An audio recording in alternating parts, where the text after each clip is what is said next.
Hello from Mindset Daily, wishing you a day full of health, peace, and happiness. Thank you for watching the Mindset Daily channel. Don't forget to like and subscribe to support us. Thank you so much. What if the very thing you're chasing is what's holding you back? Why do we spend so much energy trying to fit into places we were never meant to belong? And most importantly, what happens the moment you finally turn your attention inward? Most people spend their lives chasing approval. They mold themselves to fit expectations, constantly trying to be liked, accepted, validated. But here's the shift. Everything begins to change the moment you stop looking outward and start looking within. That's when you stop begging for validation and start building something far more powerful, your inner strength. When your focus turns to you, something remarkable happens. Your thoughts become clearer, your peace grows deeper, and your clarity transforms into something unshakable. It's not loud, it's not dramatic, but it is real. And that's the birthplace of true leadership. Real leaders don't rise from crowds, they rise from within. Ignore yourself, and you stay trapped, swayed by every opinion, every glance, every word that isn't your own. But own yourself, and suddenly you're untouchable, because nothing and no one can shake a mind that knows itself. The strongest minds? They're not born in noise. They're built in silence. In just a few moments, you'll see why the more you focus on yourself, the stronger you become, mentally, emotionally, and even spiritually. Focusing on yourself is not selfish. It's how you stop being a passenger and become the driver of your life. This isn't just a motivational line.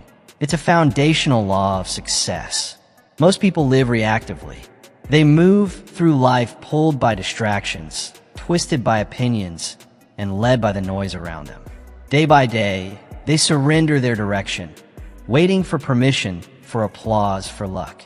But the truth? None of that is required. And we're about to explore why.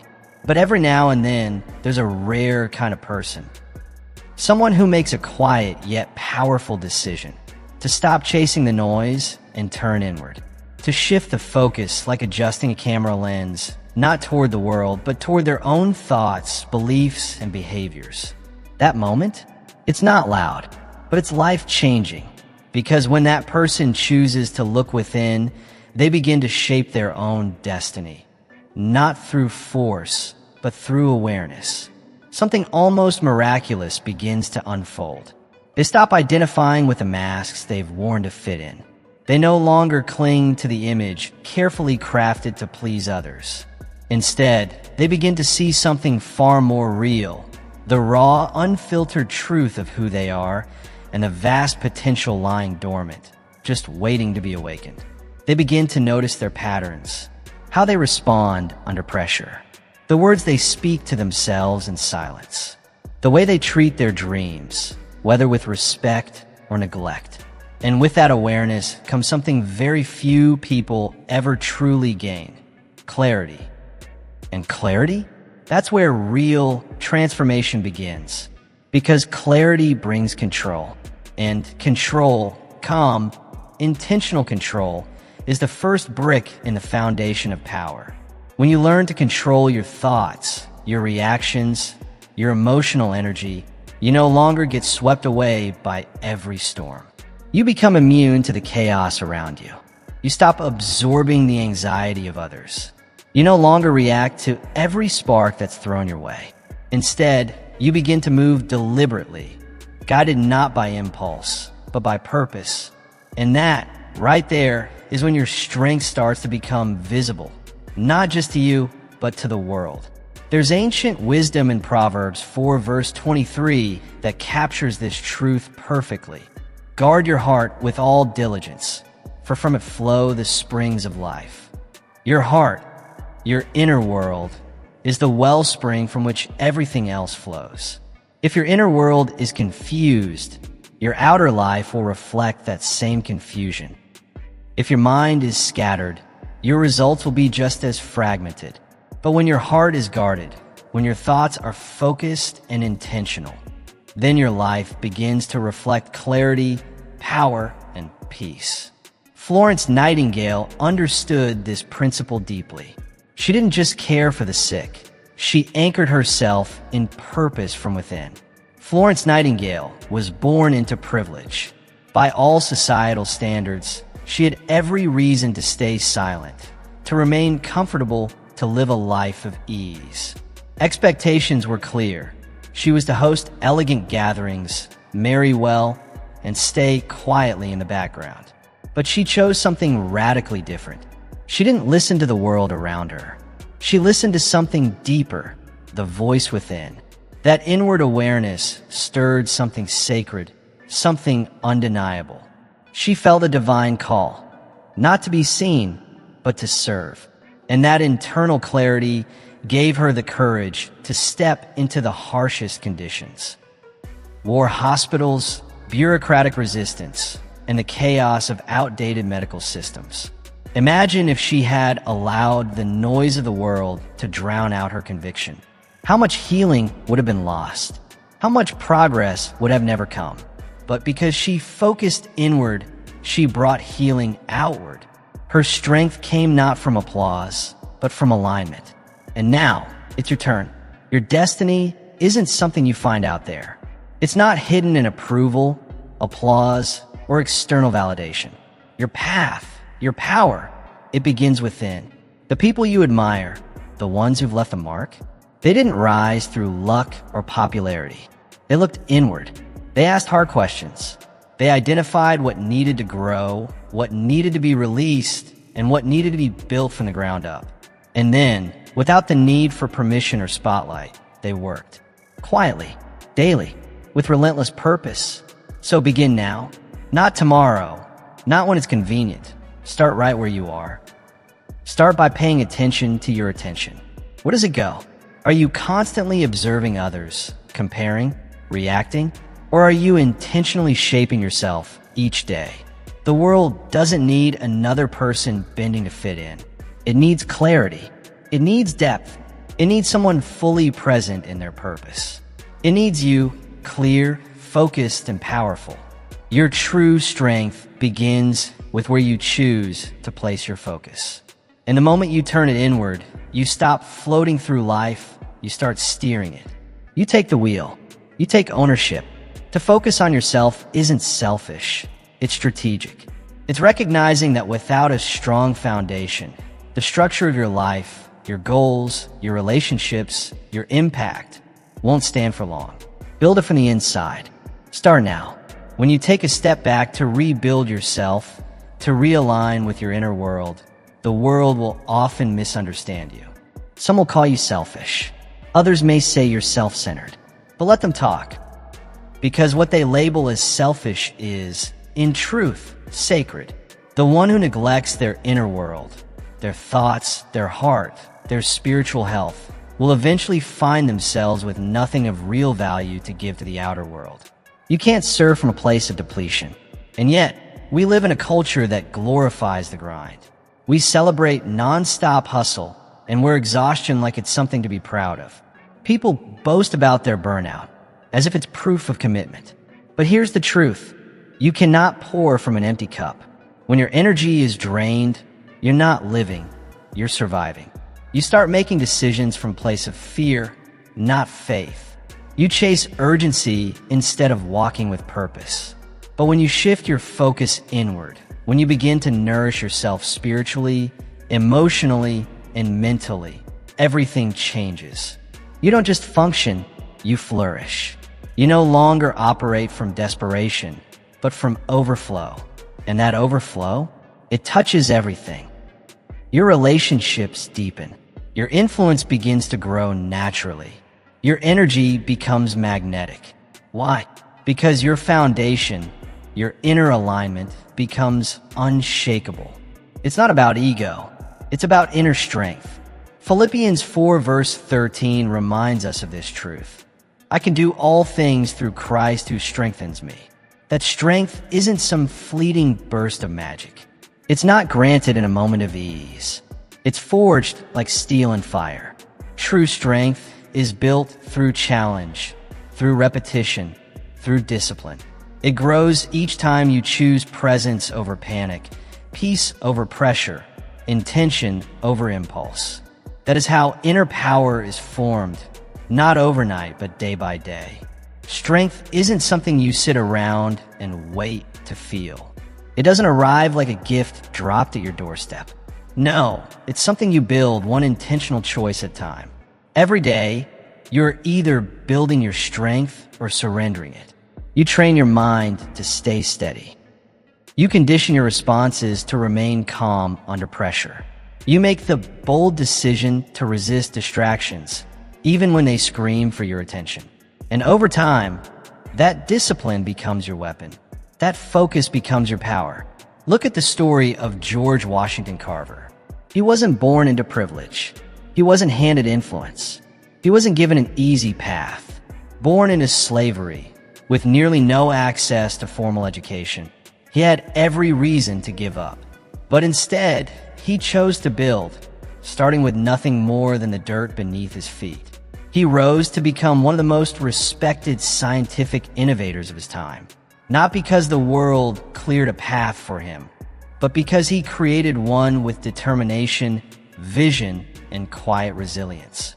He didn't waste energy on complaining. He didn't scatter his focus on things he couldn't control. Instead, he invested in knowledge.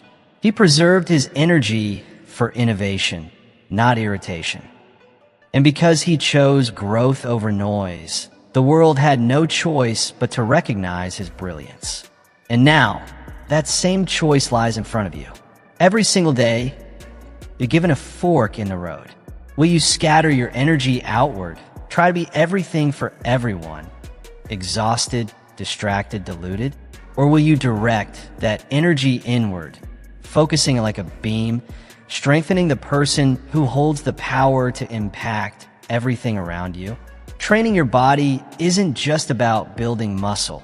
It's about reinforcing discipline.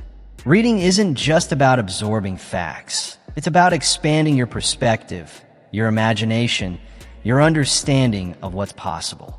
And when you say no to the things that drain your spirit, you're really saying yes to the things that develop your soul. Focus isn't selfish. It's sacred. It's how you honor the responsibility of your potential. And let's be clear, this path won't be easy. The world will distract you. People will question you. Guilt may whisper that you're being distant or difficult. But don't be misled. Greatness demands separation before elevation. You cannot rise while you're tangled in everything and everyone. You can't soar when you're weighed down by approval, by noise, by obligation. True strength requires boundaries. And those boundaries? They're the birthplace of focus and the foundation of real power. Your life is like a vast, open field. And every day, you're planting seeds through your thoughts, your habits, your choices. The question is, what kind of seeds are you sowing? Are you scattering distractions, or are you planting destiny? Because the harvest you reap will always reflect the seeds you sow. The results you experience tomorrow are directly tied to how you spend your time, energy, and attention today. So plant with wisdom. Protect your ground. Don't allow weeds of worry and noise to take root. Instead, water the soil of your mind with intention, with clarity, with purpose. Because the moment you stop trying to control everything outside of you and finally begin focusing on the inner landscape, you unlock a power that can't be stopped. Focus is not a constraint. It's not a cage. It's a compass. It's the very tool that multiplies your energy, sharpens your vision, and aligns your path with purpose. Use it wisely. Let it guide your steps. Because through focus, your greatness begins to move. Most people spend their lives turned outward, their eyes constantly scanning for what needs to be fixed in others. They chase arguments, hunger for applause, and measure their worth by how others react. They exhaust themselves trying to shape opinions they were never meant to hold or control. But here's the truth, and though it may be uncomfortable at first, it's deeply freeing. The only person you can truly transform is you. Real change, the kind that lasts, doesn't start with the world. It begins with self-mastery, with a quiet, powerful decision to take ownership of your thoughts, your emotions, your actions. Picture yourself standing in the center of a storm. The winds howl, the rain pounds, thunder rumbles around you. You can't silence the sky. You can't command the lightning to stop. But you can build a ship strong enough to carry you through it. And that ship? It's your mind. The material it's built from? Focus, discipline, and a clear inner compass. You may not be able to control the chaos that rages outside, but you can conquer the chaos within. Romans 12 verse 2 offers a timeless blueprint for this kind of transformation. Do not conform to the pattern of this world, but be transformed by the renewing of your mind. The pattern of the world says, react quickly, retaliate fiercely, add more noise to the noise. But there's a different path, a higher one. But transformation doesn't happen by chance. It requires something deeper, daily renewal. Not accidental, but intentional. Not temporary, but persistent. You don't simply stumble into clarity. You focus your way into it. Harriet Tubman stands as a living testimony to the power of mastering what's within. She didn't wait for permission to act. She didn't pause, hoping for applause or validation. Instead, she turned inward. She listened to the quiet, divine whispers that spoke louder than any public opinion ever could. And because she chose to master herself, her fear, her focus, her faith, she became a force that helped lead countless others to freedom. She moved through danger not with noise, but with the calm strength of someone trained in solitude. That's what you're being called to become. Not a leader who demands the spotlight, not someone driven by attention, but a leader whose internal fire is so steady, so real, that it naturally illuminates the path for others. You're not battling the world as much as you're battling something more personal, the noise within, the internal chatter of self-doubt, the subtle fear of rejection, the pull toward approval that tries to shrink your voice into something more acceptable. And make no mistake, those things are chains. Real ones. Distraction. It tells you to scroll endlessly instead of study with intention. Doubt. It whispers that you should quit before you even begin. And validation. It begs you to stay small, to keep quiet, to wait until everyone else claps before you dare speak. But focus tells a different story. Focus doesn't shout. It whispers, go inward. It calls you to step away from the noise so you can strengthen what truly matters. It's the quiet invitation to leave behind the chaos outside and invest in the clarity within. And here's the beautiful truth. When you master yourself, you begin to move differently. You enter rooms and the atmosphere changes. Not because you're loud, not because you demand attention, but because you carry something anchored, something real. It's not your volume, it's your presence. You carry storms inside of you. Silent battles, invisible weight. And yet, somehow, you're the one calming everyone else's. You're not out there chasing peace. You bring peace. You don't look for clarity. You are clarity, steady in moments where others tremble. This is the quiet, unshakable power that focus builds. It doesn't grant you control over others. Instead, it gives you something far greater, dominion over the only battlefield that truly matters, your own mind. And from that place of inner command, your influence begins to expand. Not by force, not by pressure, but simply by presence. You don't need to shout to be heard. When you're aligned, you are heard. So stop draining your energy trying to fix what was never yours to fix. Withdraw from the cycle of criticism. Stop measuring your worth by comparison. Step out of the chaos that begs for your attention and reinvest that energy where it actually counts, your inner mastery. Know yourself. Study your own patterns.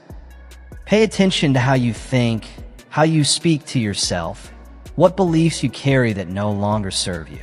Then rewrite them, shape them, because the highest version of you, it's not waiting out there in some distant future. It already lives inside you. It's just waiting to be disciplined, directed, and deployed. Let your mind become the ship that sails steady through every storm. Let focus become your compass, silent, sharp, steady. And let transformation begin. Not when life gets easier, not when things calm down, but now, right here, today. Every time you choose discipline over comfort, you cast a quiet vote for the person you're becoming. It doesn't have to be loud or dramatic. Most of the life you're building will be shaped in silence. It's the early alarm when your bed feels too warm. The salad you eat when sugar calls your name. The extra hour you spend studying when no one's watching. Those small choices, they build the life you've been dreaming about. Discipline isn't punishment. It's permission. It's your passport to the future you desire. Every small, quiet act of discipline lays a brick. And while the world may never see what you're building, heaven does. And more importantly, you do. So stay the course, stay focused, and keep building. Wishing you strength, peace, and purpose on your journey. And if this message resonated with you, don't forget to subscribe to Mindset Daily for more inspiration just like this. At first, the structure you're building is invisible. No one sees it, not even you. But brick by brick, moment by moment, it strengthens. And the stronger it becomes, the more unshakable you become. Comfort, however, is always waiting. It whispers sweet lies. Just rest today. Skip this one time. No harm done. But make no mistake, comfort now often trades places with regret later. That's why you must build with intention, with vision. Because when the temptation comes, and it always does, to take the easier path, remind yourself, you're not building for now. You're building for what comes next. You're preparing a foundation your future self will stand on. One that won't crack under pressure. One that won't collapse when life pushes back. In Matthew 7 verse 24, Jesus speaks of the wise man who built his house upon a rock. The rains came down, the rivers rose, and the winds howled and beat against that house. But it stood firm. Why? Because its foundation was set in stone. That's what focusing on yourself creates. A steady rock beneath your feet. A mind rooted in conviction. A life that doesn't fall apart just because the storms show up. You can't escape life's challenges, but you can endure them. You can stand strong through them.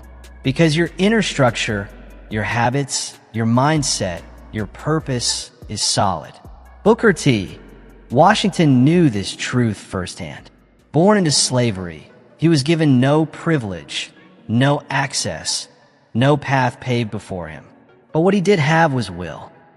He walked miles for the chance to be educated. He scrubbed classrooms just to stay enrolled. He became a student when the world said he didn't belong. And then, he became a teacher when the world insisted he never would. He didn't wait for perfect timing. He didn't wait for the world to change. He began in silence. He built his life one decision at a time, brick by brick, lesson by lesson, sweat by sweat. He didn't need perfect conditions. He needed consistency. And so do you. You don't need the perfect gym, or the perfect mentor, or the perfect opportunity. You need one choice, one act of commitment, one single step, and then another, and another, until momentum does what motivation can't: carry you forward. Because real strength isn't forged in ease. It's born in fire, in the reps you push through when no one sees, in the nights you stay focused while others give into comfort. That's where transformation happens, not in the spotlight, but in the silence. It's in the quiet decisions, the ones no one notices, that everything begins to shift. The choices that make no noise, but carry the weight of transformation. So don't be discouraged if no one praises your discipline. Don't wait for recognition. Don't expect applause. Because the strongest foundations, they're the ones buried deep underground. And the deepest roots, they grow in darkness, unseen, but unshakable. Just because no one sees your effort doesn't mean it's wasted. Your work is not in vain. One day, when the storms of life arrive, and they will come, you'll find yourself standing firm while others fall apart. Not because you're lucky, not because things were easier for you, but because you were built quietly, carefully, intentionally. Every single act of self-discipline is a declaration, a message to the world that says, I'm not here to be shaken. I'm here to be steady. You're not just resisting weakness. You're declaring love for the future version of yourself. And every brick you lay matters. So today, choose the hard path, the early alarm, the lonely road, the quiet grind when everyone else is sleeping, scrolling, or giving in. Why? Because that's where transformation lives. That's where greatness begins. And when the floodwaters rise, when the wind howls and the world shakes, your house, your life will still be standing. Not because it was easy, but because you built it right. Remember this, silence isn't empty. It's full of answers, but you'll never hear them if you keep running from yourself. If you keep filling your moments with noise, distraction, and endless activity, you'll drown out the wisdom trying to reach you. In this modern world, noise has become the addiction of the anxious. People fear silence because silence reveals what they've buried. Doubts, regrets, unmet potential, unlived dreams. But if you're bold enough to sit in stillness, to stop running and start listening, something powerful happens. You begin to hear what matters. You begin to see what's real. And above all, you find clarity. Because the strongest minds aren't shaped in the chaos of the crowd. They're forged in solitude, in quiet places where growth takes root. It's in the quiet, not the chaos, where the storm within you finally finds peace. Yet the world will try to persuade you otherwise. It will preach that success comes from constant hustle, from never slowing down. That movement always equals progress. But that's not the truth. True elevation, real, lasting growth, often begins when you dare to pause. Not to escape, not to numb yourself, but to become still and fully aware. Isaiah 30 verse 15 offers a powerful reminder. In quietness and in trust shall be your strength. Not in volume, not in speed, but in quietness. When you intentionally spend time alone, truly alone, you begin to see things clearly. You come face to face with the raw, unfiltered truth of who you are beneath the noise, beneath the masks, beneath the roles. And though that moment might feel uncomfortable, even unsettling, it is also the birthplace of growth. In that silence, your fears will rise. Your insecurities may echo louder than ever. But so will something else, your dreams, your values, your purpose. In that space, silence becomes a mirror. And if you're bold enough to look into it, you'll see something powerful, the next version of yourself, waiting quietly to be born. Nikola Tesla understood this intimately. While others chased applause and noise, he chose solitude. He spent hours, sometimes entire days, immersed in mental stillness. In that space, he didn't just invent machines, he saw them before they existed. He imagined worlds before they were possible. His solitude wasn't a weakness. It was his superpower, because Tesla discovered something most people never do. Solitude isn't emptiness. Solitude is a portal, a doorway to genius, clarity, and deep creation. But here's the truth. You don't need to be a scientist or inventor to access this power. What you need is courage. The courage to turn off the background noise, to put your phone down, to silence the endless notifications, to walk into a room without music, without messages, without distractions, just you and your mind. And then to listen, not with fear, but with faith. Trust that what you hear in that silence isn't just random thought. It's the wisdom you've been running from. It's the guidance you've been seeking. We live in a society obsessed with busyness. People celebrate calendars filled with appointments, inboxes overflowing with demands, minds constantly spinning. But that isn't strength. That's survival. And you weren't born merely to survive. You were born to create, to lead, to rise. Even the greatest leaders know this truth. They must retreat before they advance. They must listen deeply before they ever speak with influence. They must truly know themselves before they can ever guide others with clarity. That's why stillness must become a discipline, not just something you practice occasionally, but a daily ritual. Even 5 minutes of quiet can shift the entire course of your day. It can shift the course of your life. Sit with your thoughts. Don't run from them. Ask yourself the kind of questions that don't come with easy answers. What am I avoiding? What am I chasing? Who am I really becoming? You don't need the world's opinion to navigate your life. What you need is your own awareness. Because the stronger your relationship is with yourself, the less you'll need from the world. You stop chasing approval. You stop bending your identity to fit expectations. You stop begging for validation from people who don't understand your purpose. Instead, you become grounded, not in noise, not in applause, but in knowing. Knowing who you are, what you value, where you're headed. And that, my friend, is where true freedom begins. When you can sit alone and still feel complete. When silence no longer feels like punishment, but instead becomes your sanctuary. That's when your power begins to multiply. Stillness is not the absence of movement. It's the presence of purpose. Embrace it, return to it, and watch what happens.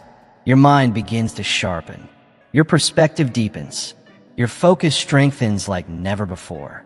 Because when your focus is fractured, your life becomes scattered. Tasks get abandoned. Dreams stay trapped on paper. Energy bleeds out in 10 different directions, and not one of them leads anywhere meaningful. It's like trying to fill 10 cups with one bottle of water, only to watch them all remain nearly empty.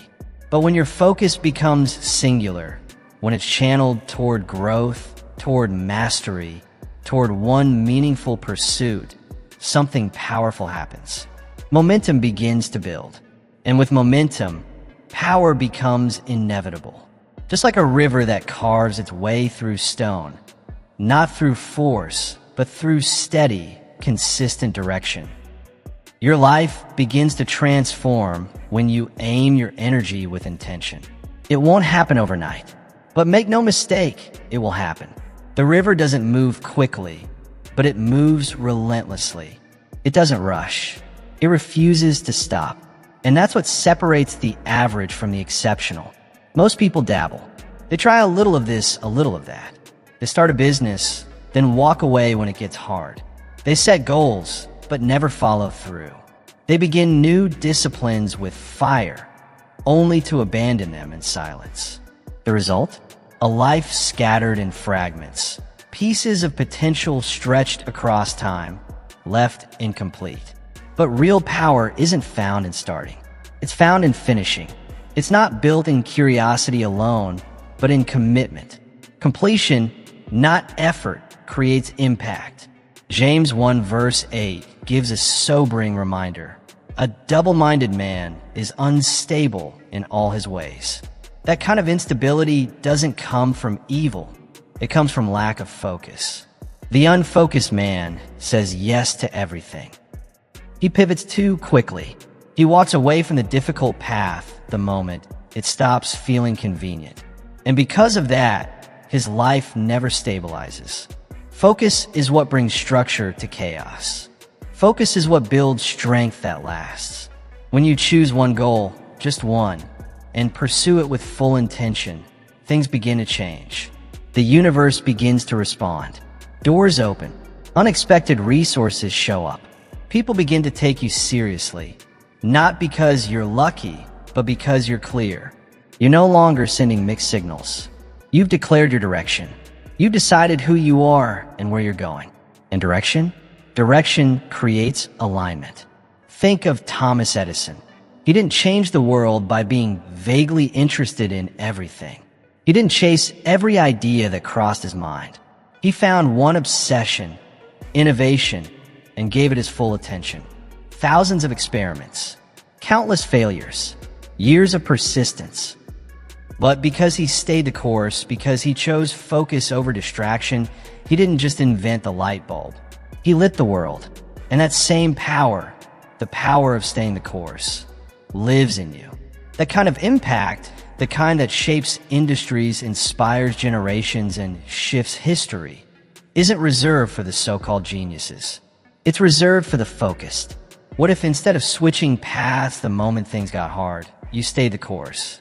What if you endured just long enough to get good, really good? Long enough for your roots to go deep, for your name to carry weight, for your work to start speaking louder than your words? Most people never tap into their true potential. Not because they aren't talented, but because they move too much. They jump from one thing to the next, chasing ease over excellence. The moment pressure shows up, they pivot. They start over, again and again. But mastery? It lives just beyond perseverance. So I ask you, what is your one thing?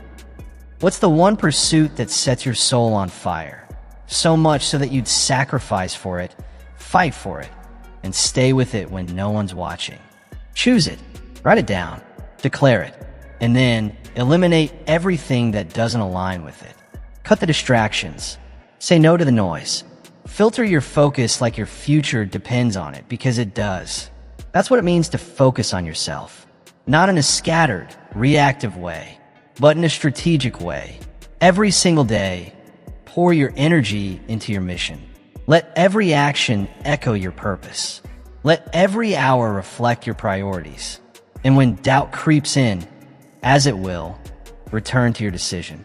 Remind yourself, I chose this. I'm building this. I'm finishing this. Because when you focus on yourself with fierce, unwavering intensity, you move out of chaos and into clarity. And clarity? It's more than just peace. It's power. It's the soil where progress takes root.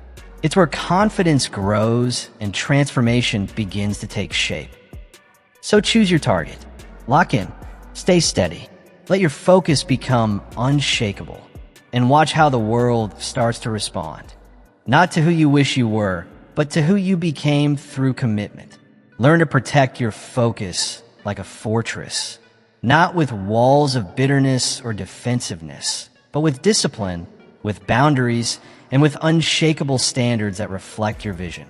Your attention is your most valuable currency, and not everything or everyone deserves to spend it. Each day, the world will come knocking. Demands to meet, messages to answer, arguments waiting to be settled, distractions dressed up as opportunities. But here's the truth most people overlook. Just because something calls for your energy doesn't mean it deserves it. You're building something sacred, something lasting. Your mindset, your future, your destiny. And when you're in the middle of constructing something meaningful, the worst thing you can do is turn your focus toward the noise. Every distraction, every small pull away, removes a brick from the foundation you're trying so hard to lay. And how many bricks can be pulled before the whole structure begins to weaken? Too many, and what you've worked for starts to crumble. Nehemiah 6 verse 3 captures the mindset of a man locked into purpose. He said, I'm doing a great work, so I cannot come down. Just 10 words, but together they form a shield. He was building the walls of Jerusalem, surrounded by enemies on every side. People who wanted to distract him, draw him away, waste his time, and break his spirit. But Nehemiah didn't argue. He didn't justify. He didn't step down to explain himself. He just stayed focused. And that is the energy you need, because you're doing a great work. Maybe your great work is healing from something no one else sees. Maybe it's launching a dream you've kept buried for years. Maybe it's becoming the kind of person your family can finally depend on. Whatever your great work is, don't come down. Don't lower your energy just to match the chaos around you. Don't dilute your purpose to gain approval or avoid criticism. Don't climb off your ladder every time someone tries to distract you. Stay at your post. Keep laying bricks. Not every battle is yours to fight. Not every comment deserves a reply. Not every invitation is worth accepting. You are not here to entertain distractions. You're here to build. Not every opinion deserves your response, and not every invitation deserves your presence. This is where discernment becomes your shield. You must build filters for your focus. Before you say yes to anything, ask yourself, does this align with my mission? If the answer is no, walk away. No explanation. No guilt. Silence isn't weakness, it's wisdom. Protect your peace as fiercely as you would guard treasure. Because that's exactly what it is. Your peace is treasure. It is the foundation from which your clarity, creativity, and courage rise. Every time you say no to something that doesn't serve you, you're saying yes to something that does. Each boundary you set is an act of love, not just toward others, but toward yourself. And with every line you draw, your focus sharpens. Your time begins to expand. Your inner strength starts to multiply. Why? Because you're no longer bleeding energy into things that never mattered in the first place. Think of your focus like fuel. Would you waste precious fuel on a road that leads nowhere? Would you keep filling up a tank with holes, knowing it leaks with every mile? Then why leak energy on gossip, on drama, on doubt, or on people who drain you more than they develop you? Protect your energy as if your future depends on it, because it does. Highly focused individuals aren't lucky. They're intentional. They don't stumble into peace by accident. They schedule it. They don't grow because conditions are perfect. They protect the space where growth happens. And you must do the same.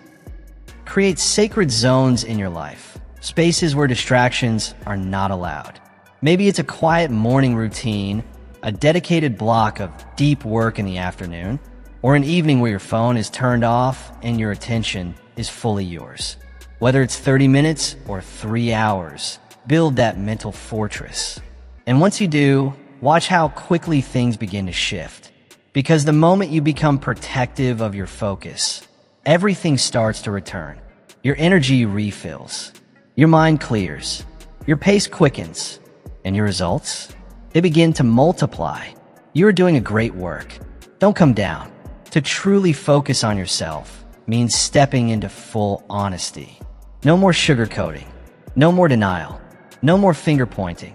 This is where you stand in front of the mirror, not to judge, but to face truth. And from that truth, build the life you were meant to live. Not the truth about others, but the truth about you. Because real growth doesn't begin with positivity. It doesn't start with a motivational quote or an inspiring moment. It begins with something far more raw, more difficult, truth. Growth begins the moment you stop pointing fingers. The moment you stop crafting excuses. The moment you say with full honesty, this is on me. Truth may not always feel good, but it will set you free. John 8 verse 32 reminds us, then you will know the truth, and the truth will set you free. But did you notice the order? You must know the truth first, before freedom comes. And to truly know the truth, you must be willing to look at the parts of yourself you've spent years trying to hide. The laziness you've disguised as exhaustion. The bitterness you've justified by betrayal. The mediocrity you've blamed on your circumstances. Truthpuls no punches. It says, own it. Most people run from this moment because truth stings. It scrapes away illusions. It removes the comfort that blame offers. It forces you to admit the role you've played in your own delay. It exposes the lies you've wrapped around your failures, just to make them easier to bear. But here's the beauty in that pain. It's not the end. It's the beginning. Because once you finally admit what's broken, you can begin to build again. Not on fiction, not on fantasy, but on a foundation of reality. Solid, unshakable truth. Truth tears down illusions, yes, but it also lays bricks. Bricks of character, bricks of vision, bricks of resilience. Look at Andrew Carnegie. He didn't become the king of steel because the world made space for him. He arrived in America with nothing.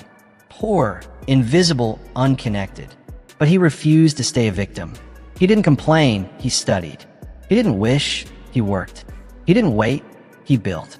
Day by day, book by book, sacrifice by sacrifice. That's what launched him into greatness. Not comfort, not perfection, but ownership. He didn't rewrite history by running from truth. He used truth as the very platform from which he rose. And now it's your turn. You must be willing to ask yourself the hard questions. What excuses am I still making? Where have I been lying to myself? What parts of my life have I outsourced to blame instead of owning with responsibility? These questions may sting, but they wake you up. Because behind every excuse is a piece of power you surrendered.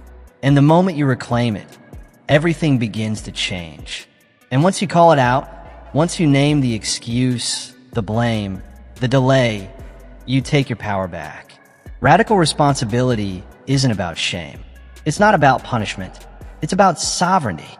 It's the bold declaration that your life is your own canvas. And you, no one else, are the artist. Yes, the brushstrokes may be messy. The colors may not stay inside the lines. Some days may look chaotic. Some seasons may bleed into each other. But you're still the one holding the brush. And here's the beauty. With truth in your hand, you can repaint any story.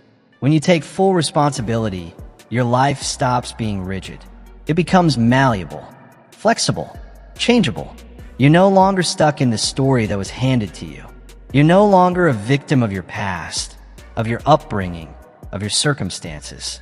Your parents may have shaped your pain, but they're not the limit of your potential. You're the sculptor now. Mold your mind, refine your habits, shape your days with discipline, and let truth carve out the life you've been avoiding. The life you were always meant to live. This path, this journey, isn't for the faint of heart. But you're not faint. You're ready. Ready to stop pretending. Ready to stop performing. Ready to become. And becoming always begins with truth. And truth, it begins with focus. So sit with it. Let it sting if it must. Let strip away the noise. Let cleanse what's clouded you. And then, let set you free. You don't need anyone's permission to change your life. You just need truth. And the best part? You've already found it. Right there in the mirror. Because no one is coming to save you. Not your boss. Not your partner. Not the government. And that's not a tragedy. It's a gift. Because once you accept that reality, your life begins to shift. You stop waiting for opportunity to knock. You stop holding your breath for validation to begin. You stop waiting, period. And instead, you start building. You start creating. You start leading. We've been conditioned to believe that someday, somehow, help will arrive. But here's the truth one most never hear. No one's coming. You're the answer to your own prayer. You're the rescue plan. You are the breakthrough you've been hoping for. Psalm 121 verses 1 to 2 echoes this powerful truth. I lift up my eyes to the mountains. Where does my help come from? My help comes from the Lord. And through Him, through truth, through discipline, you rise. Yes, divine help is real. That truth cannot be denied. But here's something just as powerful. Divine help is activated by movement. It doesn't meet you while you're sitting back, waiting. It meets you on the path, in the process, in the middle of effort. It empowers your steps. It doesn't replace them. God won't write your business plan. He won't lift your weights. He won't force you to show up. But as you move forward, as you commit to the process, He will strengthen you. He'll breathe life into your effort. He will multiply what you bring. Because faith without action, that's not faith, it's fantasy. Take Madam C.J. Walker, for example. Born to parents who had once been enslaved. Widowed by the age of 20. A single mother earning just $1.50 a week doing laundry. She had every reason to wait. For help, for rescue, for someone else to fix it. But she didn't wait. She took ownership. She saw a need in the marketplace. A gap in hair care products for Black women. And she turned her pain into purpose. She didn't have a blueprint. She didn't have investors. She didn't have guarantees. What she did have was vision, courage, grit. And with that, she built a business empire. She became the first female self-made millionaire in America. Not because the world held the door open for her, but because she kicked it open herself. That is what it means to truly focus on yourself. Not out of selfishness, but out of intention. You stop outsourcing your destiny. You stop believing that someone else will show up and deliver the life you dream about. You stop waiting for applause, for permission, for the right time. Instead, you accept a powerful truth. This is on me.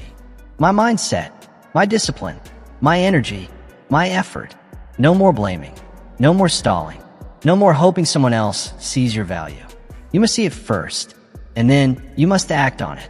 Because every minute you spend waiting for the right conditions, the perfect partner, the ideal economy, the someday moment, you're losing ground. And here's the truth. The perfect moment is a myth. It never shows up gift-wrapped. So why keep waiting for something that doesn't exist? The only thing that's real is now. This moment, this decision, this single step forward. And here's the paradox. The moment you stop waiting for help, it begins to find you. Not because it magically shows up at your door, but because you become someone worth helping. You start moving. You take action. You build momentum. And suddenly, opportunities begin to appear. Resources find their way to you. The right people take notice. Not because you were lucky, but because you were in motion. People don't invest in potential. They invest in progress. And progress doesn't happen while you're stuck stalling, second-guessing, or waiting for permission. It only happens when you start building. So take the pressure off everyone else. They're not your saviors. They're not your source. They don't owe you your next chapter. You owe that to yourself. Pick up the bricks. Start laying your foundation, stone by stone. Take the next step, even if it feels small. Because your dreams aren't waiting for someone else to believe in them. They're waiting for you to start building. And once you do, once you commit with intention, help will meet you on the path. Not because you waited, but because you moved. You are not behind. You are becoming. Let that truth settle deep in your heart. In a world obsessed with speed, comparison, and artificial milestones, it's far too easy to believe you're late, that you've missed your moment, or that you're too far off course. But you're not too late. You're not too far gone. You're in process, and your process has purpose. Comparison is the thief of peace. It pulls your attention away from your own soil and plants it on someone else's harvest. You see their bloom, but not their planting. You witness their glory, but not the grind behind it. You start measuring your worth against timelines that were never yours to begin with. But when you stop comparing your journey to someone else's highlight reel, something powerful happens. You reclaim your focus. You regain your direction. And you remember that this race was never meant to be run side by side. Ecclesiastes 3 verse 1 reminds us of this truth. To everything there is a season and a time to every purpose under the heaven. So trust your season, own your process, and keep building brick by brick, moment by moment. That includes your season, your purpose, and yes, even your breakthrough. But just as no fruit appears the day after a seed is planted, neither does transformation. Change doesn't rush. It unfolds. There's a time to break ground, a time to sit in darkness, a time to push upward through resistance. And only then, a time to bloom. Too many people waste their growth energy watching others. They scroll through highlight reels, compare timelines, and shrink back in silence. They feel late to a race that was never theirs to run. But you are different.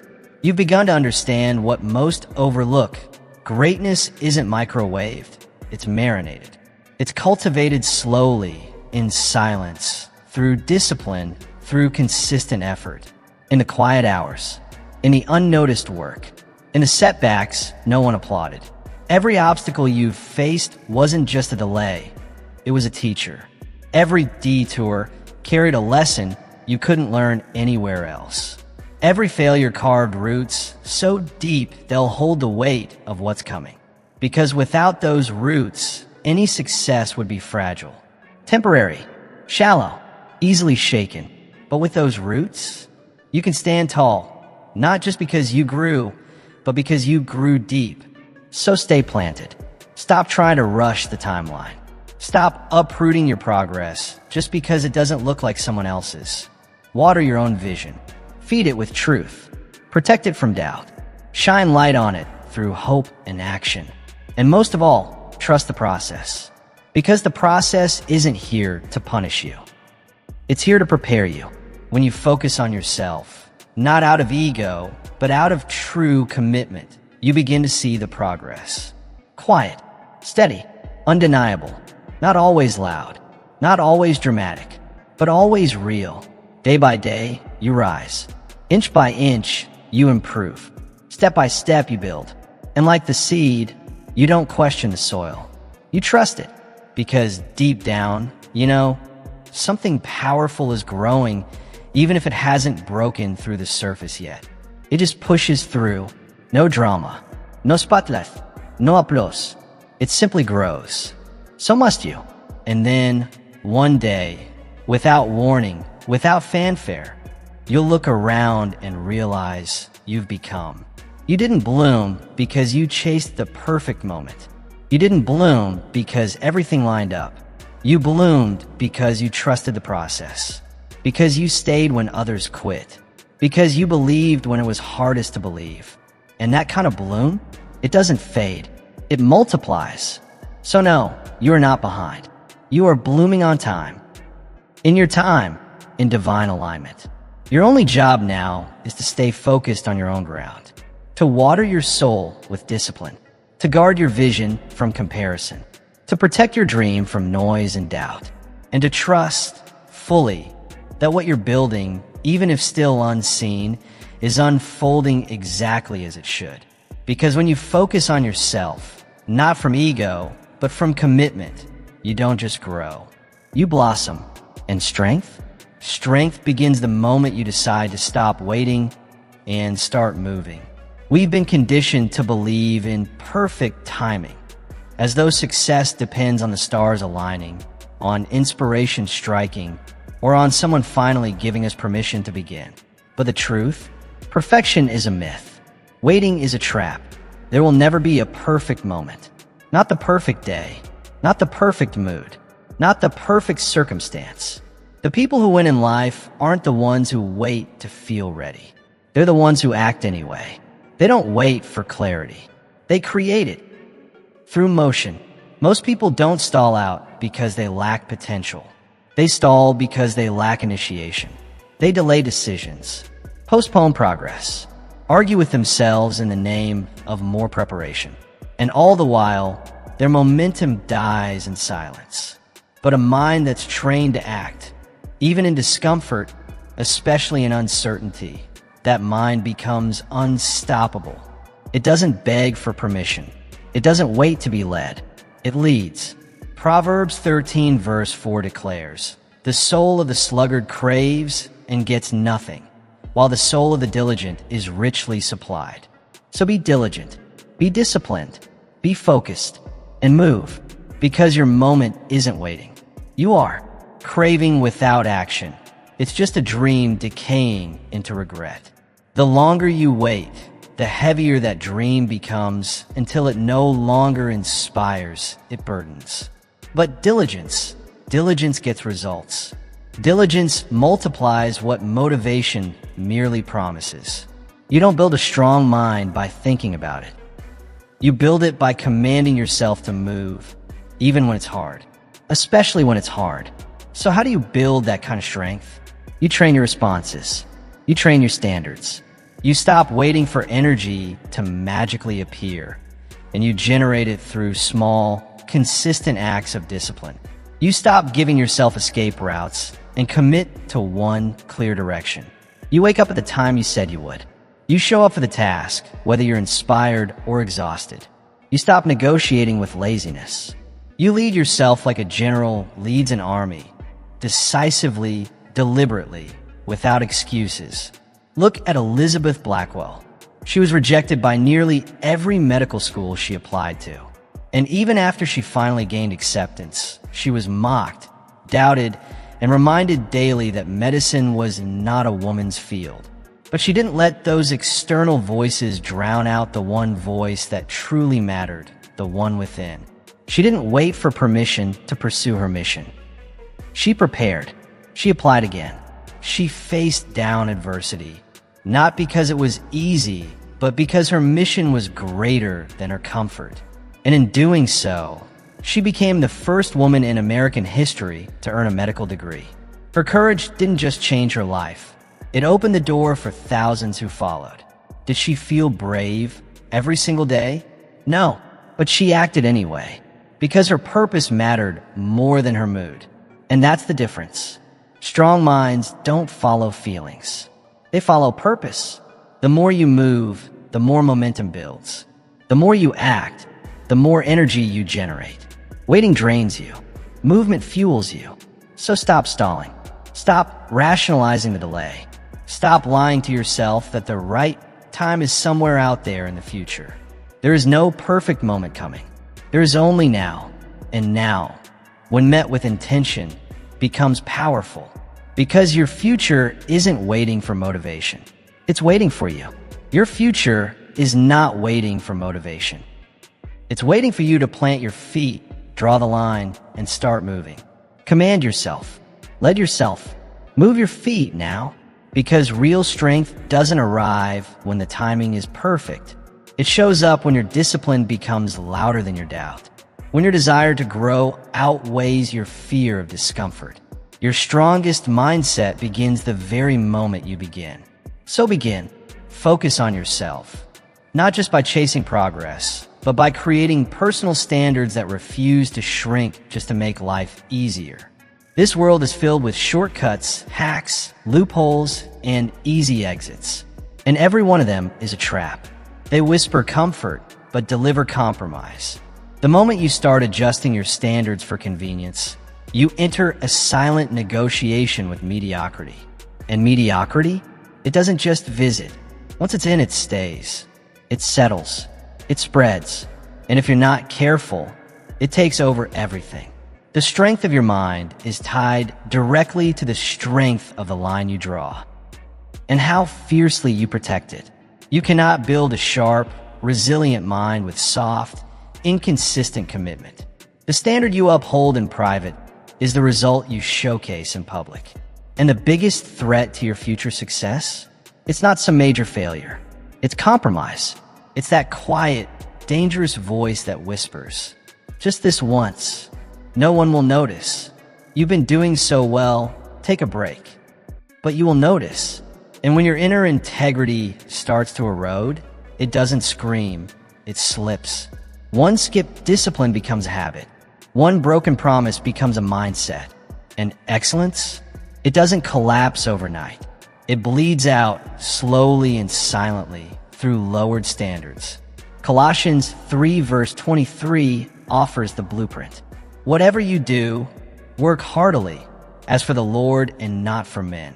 That's the formula for greatness. Not for attention, not for praise, but for purpose. You show up with everything you've got. Not because someone's watching, but because you are. You work like it matters, because it does. Strong minds are never built by lowering the bar to match your mood. They're forged by raising the bar and rising to meet it every single day, especially on the days when it would be easier not to. Strength doesn't come from ease. It comes from showing up when it's hard, from staying committed when it feels repetitive, even boring, from pushing forward when everyone else decides to quit. Discipline has never been about motivation. It's not a matter of feeling ready. It's about alignment, ensuring that your daily effort reflects the destiny you say you want. Because if your habits contradict your goals, your progress will betray your potential. Look at Sojourner Truth, born into slavery, denied education, treated as if her humanity could be erased. By all accounts, the world gave her every reason to stay small, to stay silent. But she refused. She didn't wait for permission to matter. She learned to read. She found her voice. And she used it boldly, powerfully, in courts, in churches, in crowds.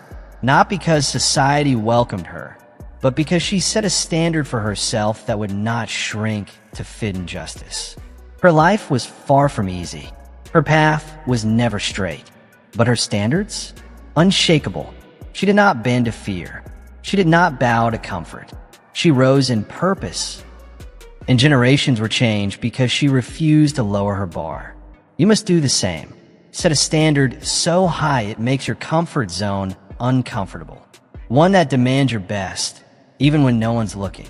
One that keeps you honest when no one's holding you accountable. Because your future doesn't need more excuses. It needs structure. It needs values. It needs non-negotiables. So hold the line. When others slack, stay sharp. When others drift, stay grounded. When the world tells you to lower your expectations, raise them higher.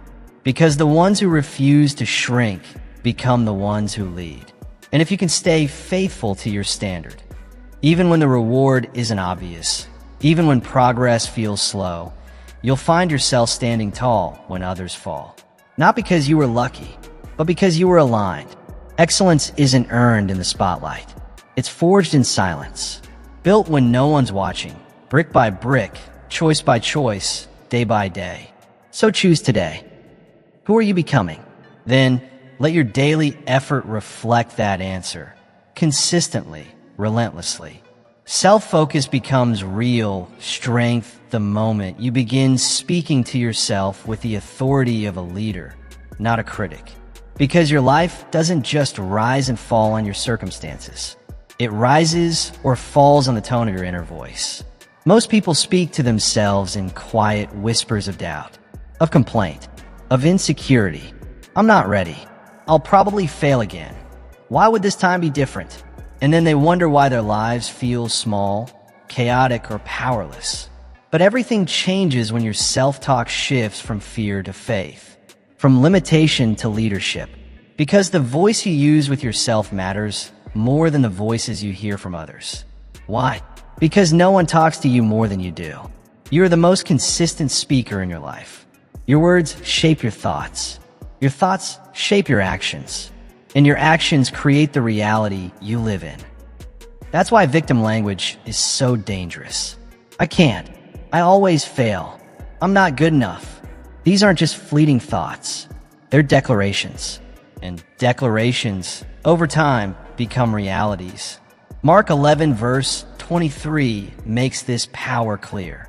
Truly I tell you, if anyone says to this mountain, be lifted up and thrown into the sea, and does not doubt in his heart, it will be done for him. Notice, it doesn't say if anyone thinks. It says if anyone speaks. Faith isn't just belief. It's speech. It's command. It's verbal authority over your own direction. You must speak your power. You must declare your direction. You must command your focus.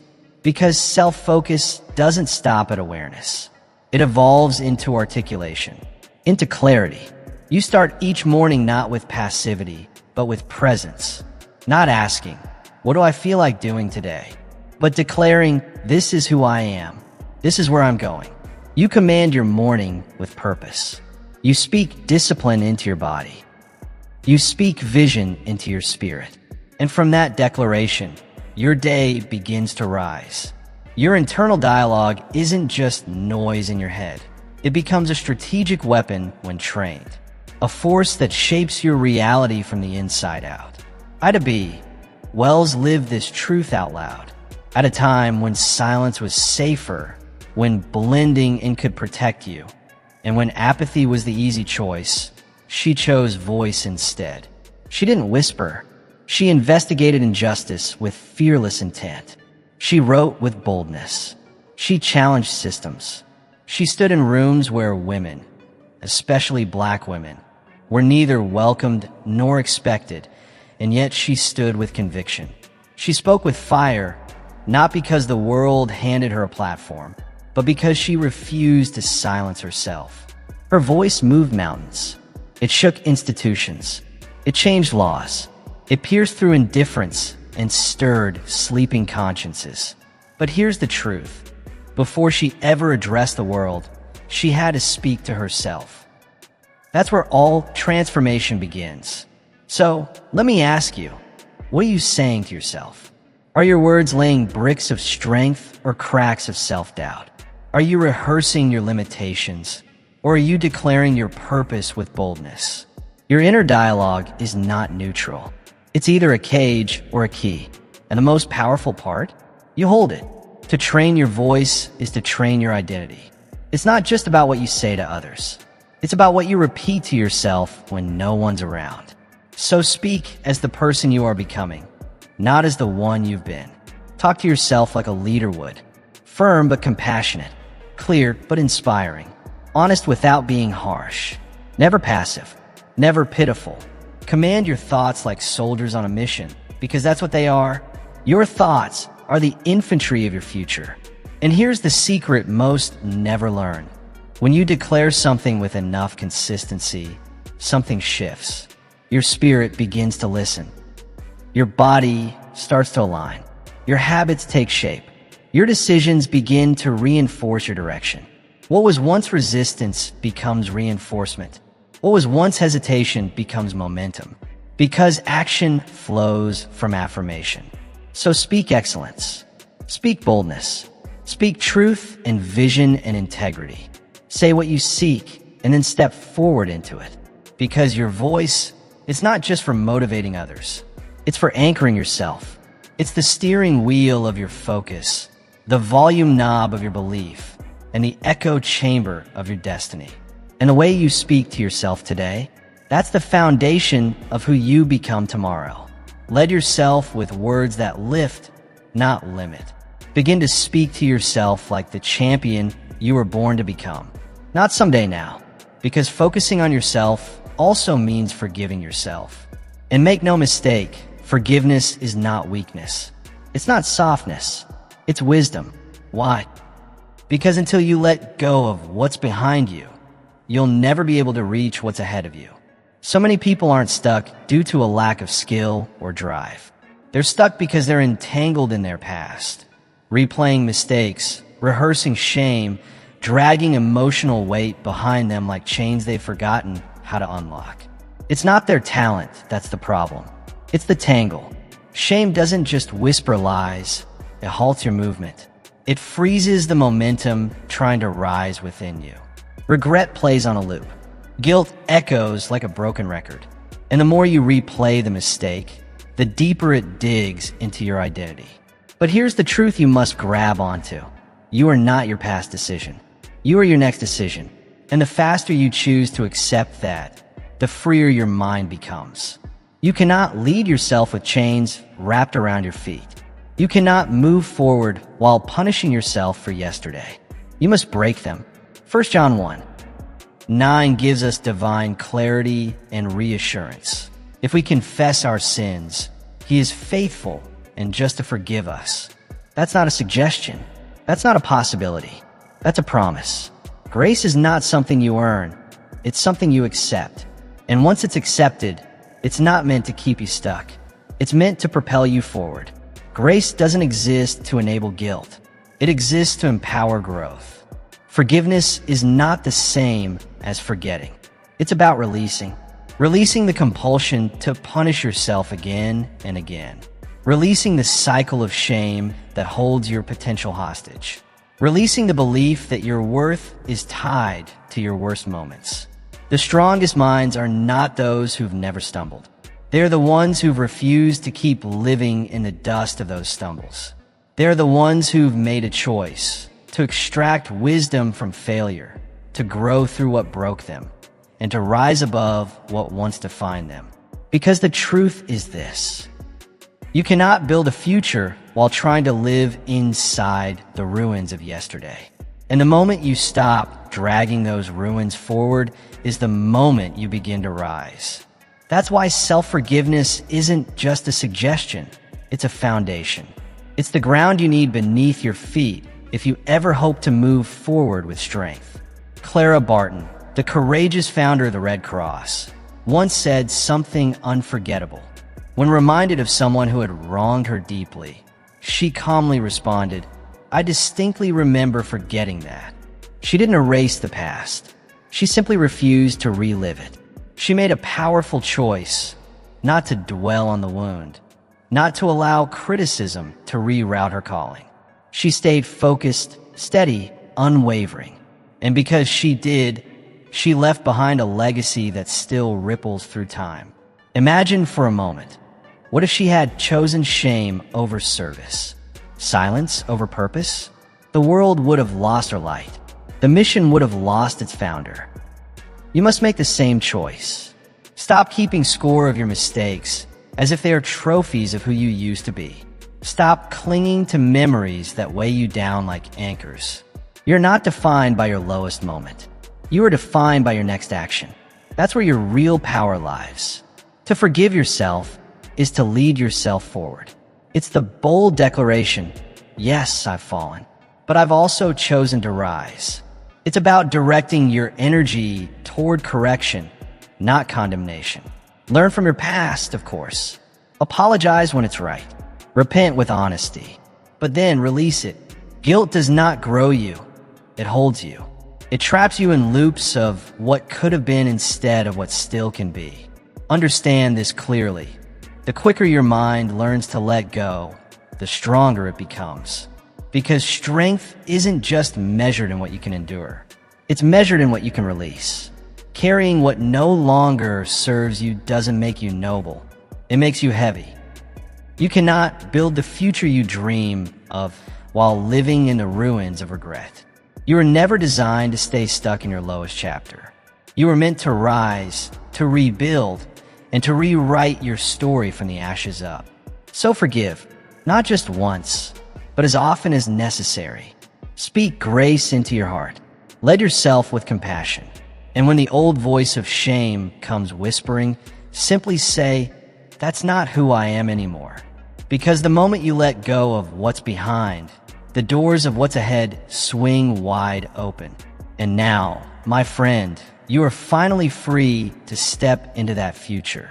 The door is open, not because it magically appeared, but because your focus unlocked it.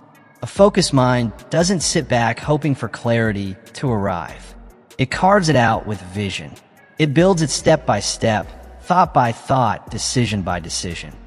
You don't wait to see where life might take you. You choose where you're going, and you walk that path with purpose. Without vision, you're not moving, you're drifting. You react to whatever noise happens to be loudest that day. You chase opinions, get pulled by trends, and find yourself exhausted but going nowhere. But real power, real focus, it starts when you stop reacting and start directing. When you choose a destination and commit to it completely. Because vision isn't just about what you see with your eyes. It's about what burns in your heart. And once that internal picture becomes clear, everything else begins to shift. Your energy aligns. Your decisions sharpen. Your daily actions begin to orbit around that one central goal. Vision reorganizes your life. It pulls your habits into order. It filters your time. It separates what's essential from what's just noise. Because when you're locked in on where you're going, detours lose their power. Distractions lose their shine. Habakkuk 2 verse 2 gives this powerful instruction. Write the vision. Make it plain so that he who reads it may run. Why? Because vision creates movement. You don't need more hype. You don't need another motivational quote. What you need is a clear, unshakable direction. And clarity, it's not something you find. It's something you forge. You gain it by asking the real questions. What do I truly want to build? Who do I want to become? What does success look like? Not for others, but for me. The journey begins when you give your dream a name. Define it. Don't just say, I want more. More of what? Don't just say, I want success. What exactly does that mean to you? Be specific. Draw it in full detail. Write it out with intention. Speak it out loud. Read it every morning until it becomes second nature. Your inner compass pointing true north. Because a clear vision isn't just a luxury, it's a necessity. It's the rudder that keeps you steady when the storms hit. Mary McLeod Bethune understood this deeply. With only $1.50 in her pocket and a vision the world mocked, she started a school for young black girls. In a time when society said their education wasn't necessary. She said otherwise. She saw what others refused to see, and she didn't wait for permission. But she saw what others couldn't. She believed in something that didn't yet exist. And because she never let go of that inner vision, she didn't just open a school. She laid the foundation for what would eventually grow into a university. Her clarity didn't just move her forward. It sparked a legacy. She wasn't guided by approval or trends. She was guided by vision. And that made all the difference. That same power lives within you. But here's the truth. It remains dormant until you define it. Because the mind, no matter how powerful, cannot chase a fog. It needs something solid, something specific.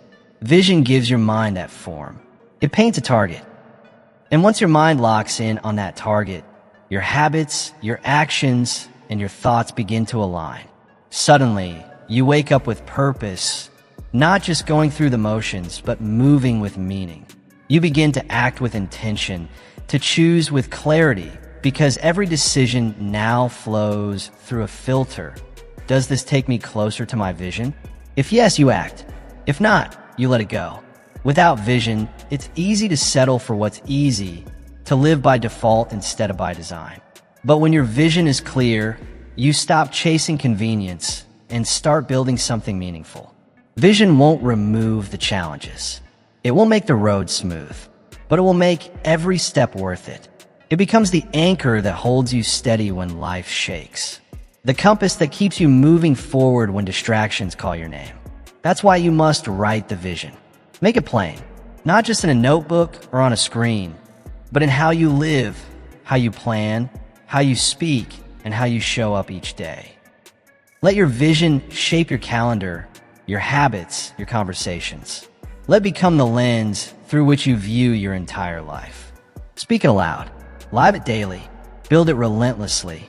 Because clarity isn't something that arrives by chance. It's something you must create with intention.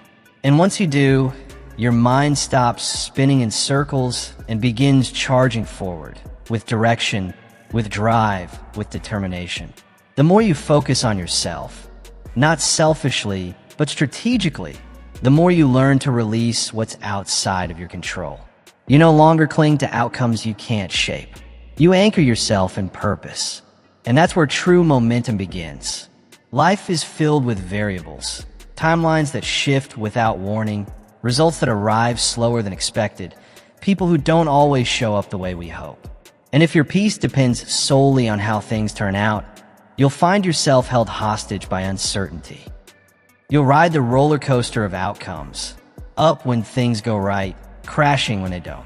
But when your peace is rooted not in outcomes, but in preparation, you unlock an inner strength that holds steady, even when storms hit.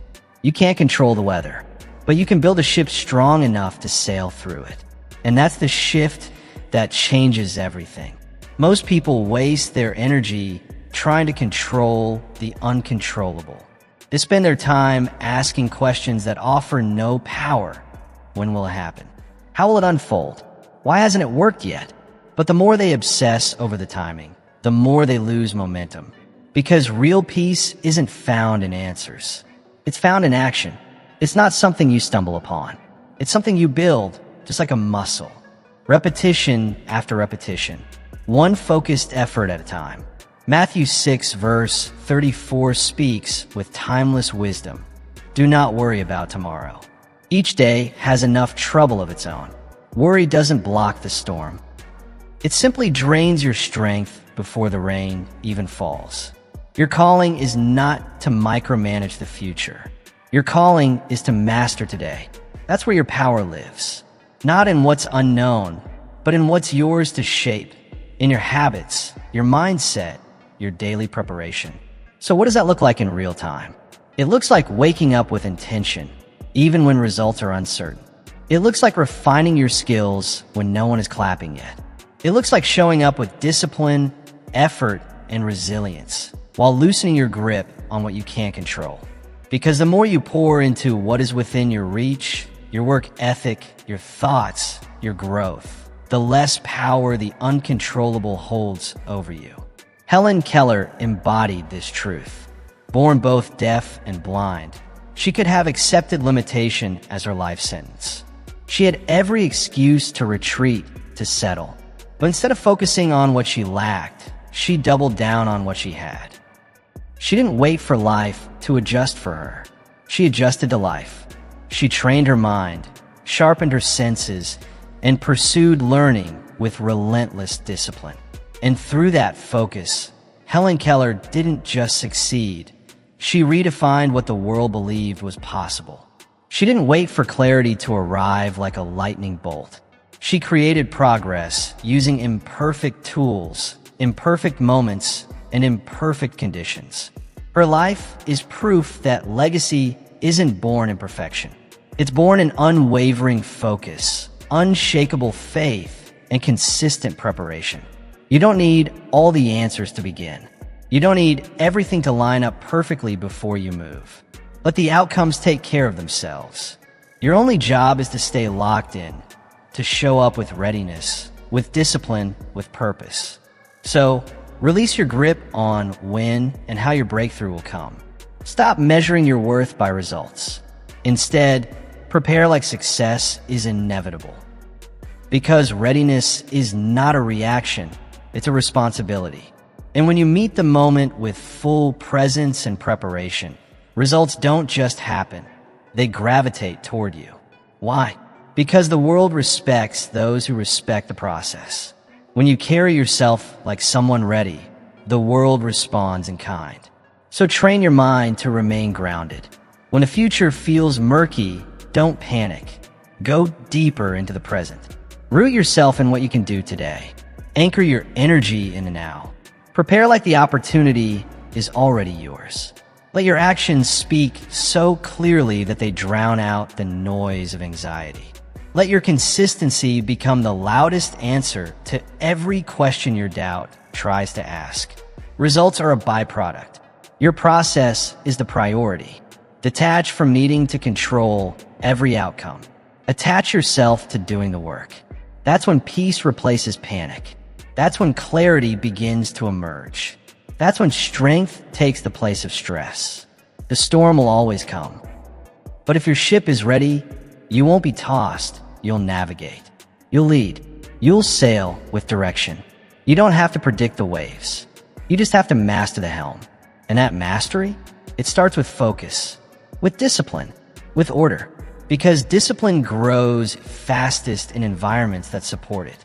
It doesn't start with a new app or planner. It starts with your space.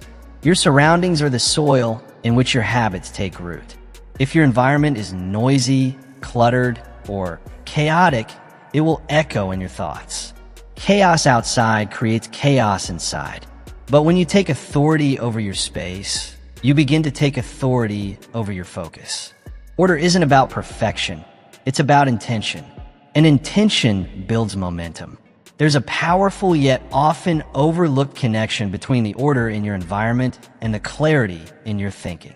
It's not just about aesthetics, it's about efficiency. When your workspace is clean, your thoughts become sharper. When your schedule is intentional, your energy flows with purpose. You stop reacting and start responding. 1 Corinthians 14 verse 40 offers a timeless directive. Let all things be done decently and in order. This isn't just a verse reserved for the church pews. It's a strategy for living with excellence. Chaos breeds confusion. Disorder dilutes your strength. But when your surroundings are arranged with clarity, your mind no longer burns energy fighting distraction. Instead, it starts channeling that energy toward progress, toward precision, toward creation. So how do you create that kind of internal and external order? You start small, but you start intentionally. Clean your space, not just for appearance, but for alignment. Put every item in its proper place. Eliminate the clutter, both physical and mental. Let go of what no longer serves your mission and make room for what fuels it. Then move to your priorities. Organize your tasks, your commitments, your calendar. Not everything that demands your attention deserves it. Not every invitation warrants a yes. Rank your responsibilities, based on their alignment with your purpose. Is it urgent, or is it just loud? Ask yourself, does this move me closer to the vision I've chosen? Once your priorities are clear, schedule your excellence. Don't leave greatness to chance. Treat it like an appointment, one you don't cancel. Block time for deep, undistracted work. Guard your mornings like sacred ground. And don't forget rest, because rest isn't laziness. It's recovery. It's preparation for your next level. Order is not a prison. It's a pathway to freedom. It releases you from decision fatigue. It liberates your mental bandwidth. It transforms chaos into clarity. And when your environment supports your mission, momentum builds faster. Wilma Rudolph understood this deeply. Born prematurely, plagued by polio, she faced limitations that should have written a different story. But she refused to accept disorder as her destiny. Through discipline, structure, and a focused environment, she rewrote what was possible for her body and her future. But Wilma Rudolph didn't allow her external conditions to dictate the quality of her internal discipline. While her body may have faced limitations, her mindset never did. She trained with structure, recovered through routine, and practiced with unwavering precision. Her environment may not have been ideal, but her preparation was impeccable. She turned every day into an opportunity to align with her mission. It wasn't natural talent alone that earned her the title of the fastest woman in the world. It was her commitment to order. Her daily rhythm was built around purpose. Every stretch, every sprint, every rest period was intentional. And when race day arrived, she didn't rely on luck. She didn't wish for victory. She stepped into it fully prepared. That's what order gives you, readiness. Not just physically, but mentally. Not just hope, but certainty. You see, this principle doesn't just belong to Olympic champions. It belongs to anyone willing to claim it. You may not control every external circumstance, but you absolutely control the environment you build around you. You get to decide what stays in your space and what needs to go. You get to choose whether your surroundings support your discipline or sabotage it. Ask yourself, does your environment inspire focus or foster distraction? Is your space designed to lift your energy or drain it? This is where your power begins, not in some distant achievement, but in the daily decisions you make about your atmosphere. Create a space where discipline feels welcome, where goals are visible and constant, where time isn't wasted searching for tools or battling disorder. Let everything in your space serve a purpose, even the silence. Build an environment that echoes your vision and reflects your identity. Let it become a sanctuary of intention, because when your world mirrors your commitment, your mind sharpens like a blade. You begin to think with clarity, move with direction, and act with intentionality. Everything speeds up, not in chaos, but in alignment. Discipline isn't just about the choices you make. It's also about the space you make for those choices to thrive. So clean it, curate it, structure it, and then observe how the world around you starts to align with the strength that's already alive within you. Focus on yourself by designing daily rituals that don't just fill time, but rewire your very identity. The truth is straightforward and unchanging. You are not defined by your intentions. You are defined by your repetitions. Most people try to transform their lives by changing their goals, believing that ambition alone will lead to transformation. But the reality is, goals don't shape your character. Habits do. Every small action you repeat becomes a thread, and those threads weave together into the fabric of your identity. Over time, those repeated actions build a mindset, a rhythm, a definition of who you are. That's why rituals matter so deeply. They're not just routines to tick off a checklist. They are declarations. Declarations of direction, of discipline, of becoming.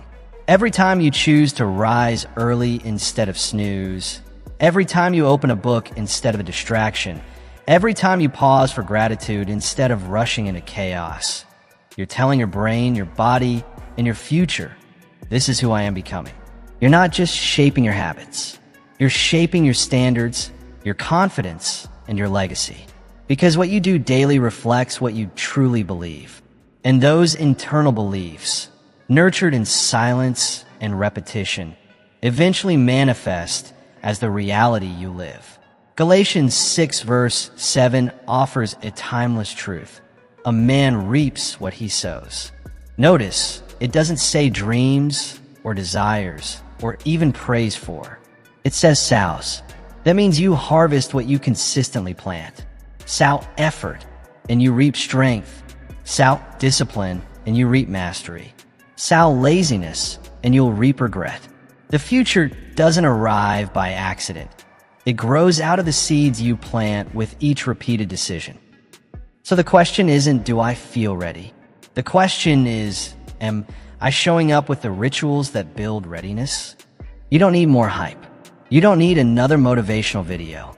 What you need are stronger habits, consistent practices that keep you grounded when emotions shift, that pull you forward when the world pulls you sideways. And these rituals, they don't have to be grand. The smallest actions, when done consistently, become the staircase that carries you to your higher self. Juliette Gordon Low understood this. She didn't begin as a historical icon.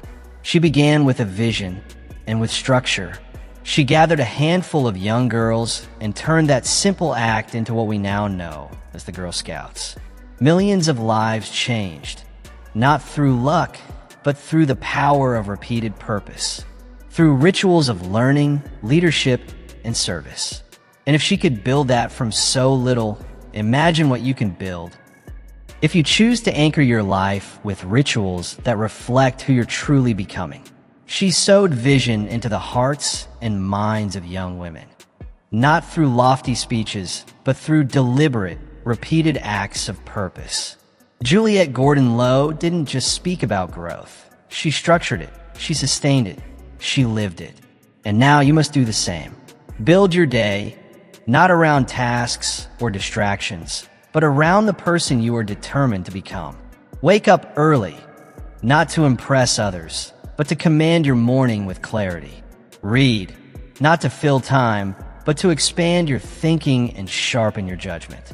Reflect, not to dwell on your failures, but to harvest lessons and gather wisdom for the road ahead. These rituals are not random. They are your rope, and that rope is what pulls your vision down from the clouds of intention and anchors it into the solid ground of reality. But here's the truth most avoid. When you skip your rituals, you lose more than time. You lose momentum. You start spinning in circles of doubt, procrastination, and distraction. You begin to forget who you are becoming. However, when you stay loyal to your disciplines, especially when it's inconvenient, uncomfortable, or unrecognized, you begin to build a rhythm. And that rhythm creates transformation. You no longer ask, how do I change? Because you are the change. Not all at once, but moment by moment, step by step, repetition by repetition. So, write your rituals down. Protect them like treasure. Tie your identity to them. Let them be your compass when the day feels heavy and direction feels unclear. Because when your life is grounded in meaningful, intentional habits, even your worst day pushes you forward. You don't need to be perfect to grow. You just need to be consistent. Because identity isn't discovered, it's forged. Forged in the fire of repetition, in the heat of focus, and through the quiet power of daily discipline. It's not about massive, flashy change.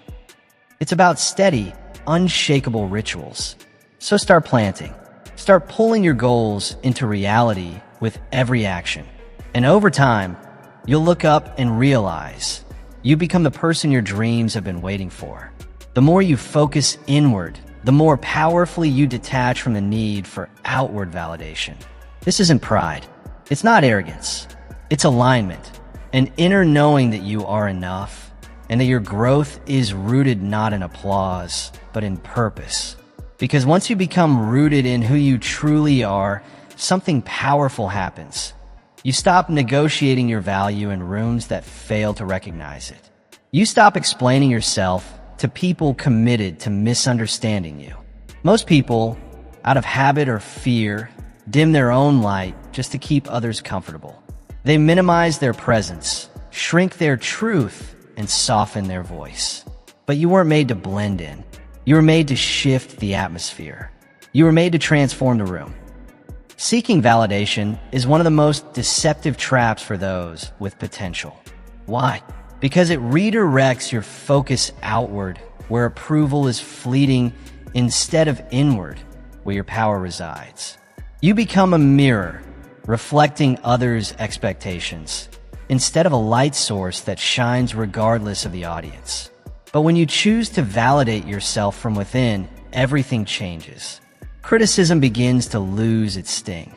Applause loses its grip. You don't need a stage or a spotlight to feel worthy. You carry your confidence with you. Galatians 1 verse 10 gives a clear challenge. If I were still trying to please men, I would not be a servant of Christ.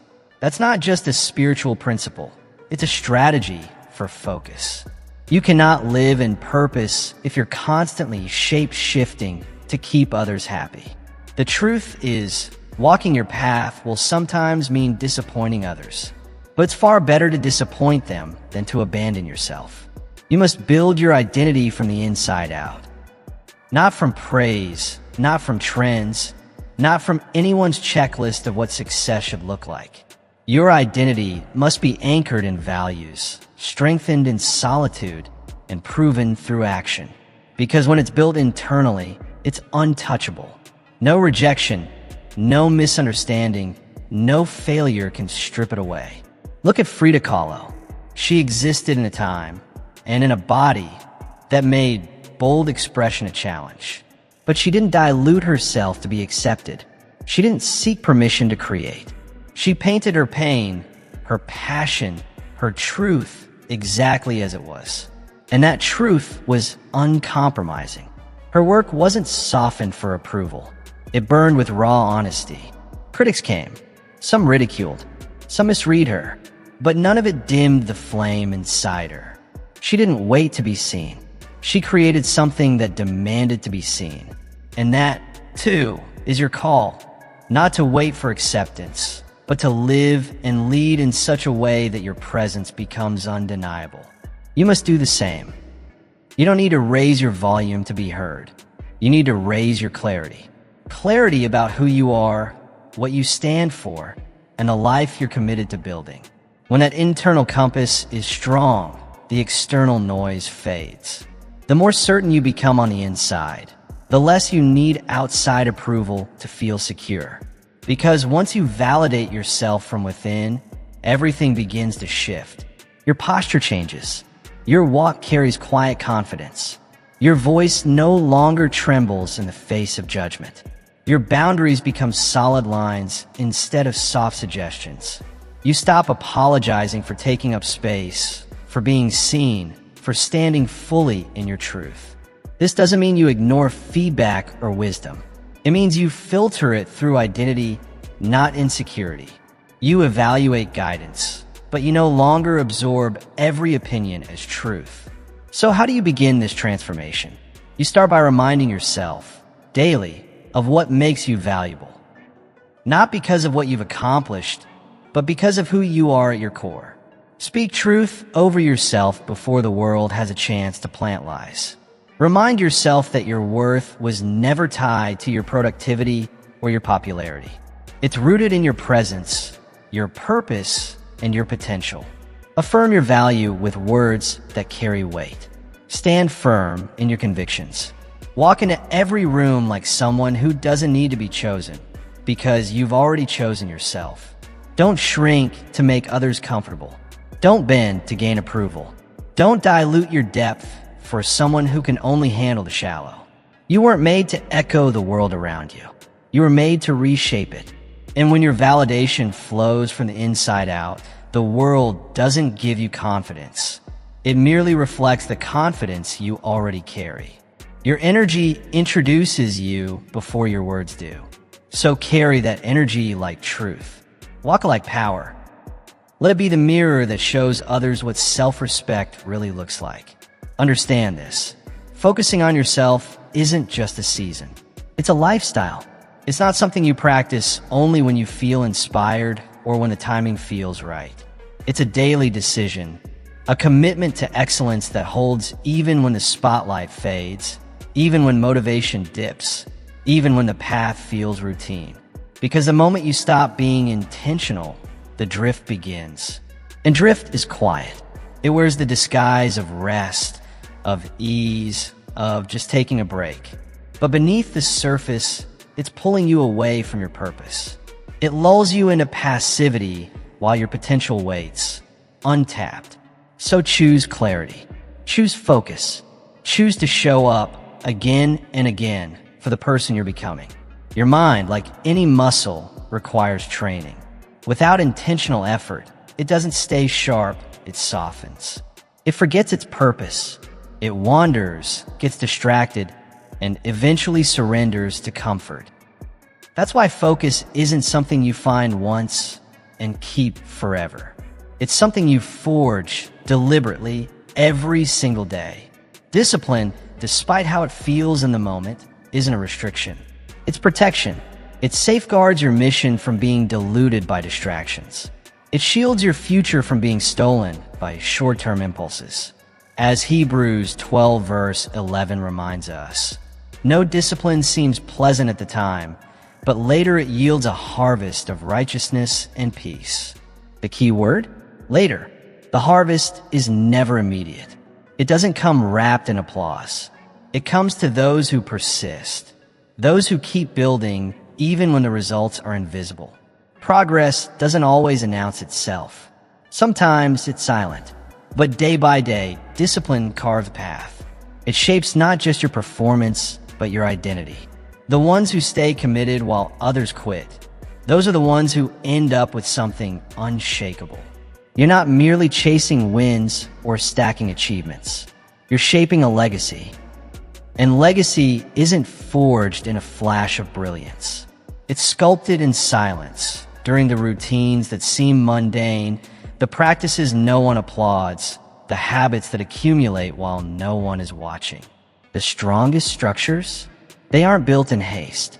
They're anchored deep, brick by brick, choice by choice, reinforced by consistency and strengthened by repetition. Look at Wilbur and Orville Wright. They didn't come into the world with wings. They weren't gifted flight, they earned it. They endured years of trial, crash after crash, setback after setback. Yet they didn't give in. They didn't just dream of flying. They disciplined themselves into flight. Every failure became a lesson. Every attempt became a building block. While others doubted, they focused. While critics laughed, they studied. And what about you? Will you build while others scroll? Will you train while others sleep? That's where transformation lives, in the unnoticed hours, in the grit behind the scenes. Because when your mind is trained, when your focus is forged daily, you stop reacting to life and start directing it. And because they made focus not just a practice but a way of life, they reached heights once deemed impossible. You must choose the same path. Discipline can't be a feeling you follow when convenient. It must become your framework, your non-negotiable method, your unshakable system of living. Whether you're energized or exhausted, inspired or indifferent, you build anyway. You show up not just on the days that feel easy, but especially on the days that don't. You train your mind to stay sharp, even when it drifts. You commit to intentional living, even when the rhythm of routine threatens to numb your purpose. Set your alarm not out of obligation, but with meaning. Begin each morning with a clear mind and a determined spirit. Approach your tasks as if they are bricks in the foundation of your future, because they are. Every decision plants a seed. Every effort lays another stone. And the structure you are building day by day will one day reflect the strength of your focus. Your future doesn't need more bursts of effort. It needs more rhythm, more consistency. It's not the sprinter who wins the race of life. It's the one who masters the art of showing up again and again. Success doesn't favor those who try the hardest ones. It rewards those who stay the longest, who make discipline a daily companion instead of a guest they welcome only when it's convenient. So when distractions knock at your door, let your vision be louder. When exhaustion clouds your drive, return to your purpose. When shortcuts tempt you, hold fast to your standard. Let the world keep drifting. But you're not here to float. You're here to lead. You're here to move forward with direction. Every decision you make, every habit you uphold, every time you silence the noise and return to the mission, you're shaping something lasting. Focus isn't a one-time strategy. It's a lifestyle. Embrace it, live it, repeat it until the life you're designing becomes the future you're living. Wishing you strength, happiness, and peace on this journey. And don't forget to subscribe to my channel, Mindset Daily, for more content that fuels your purpose.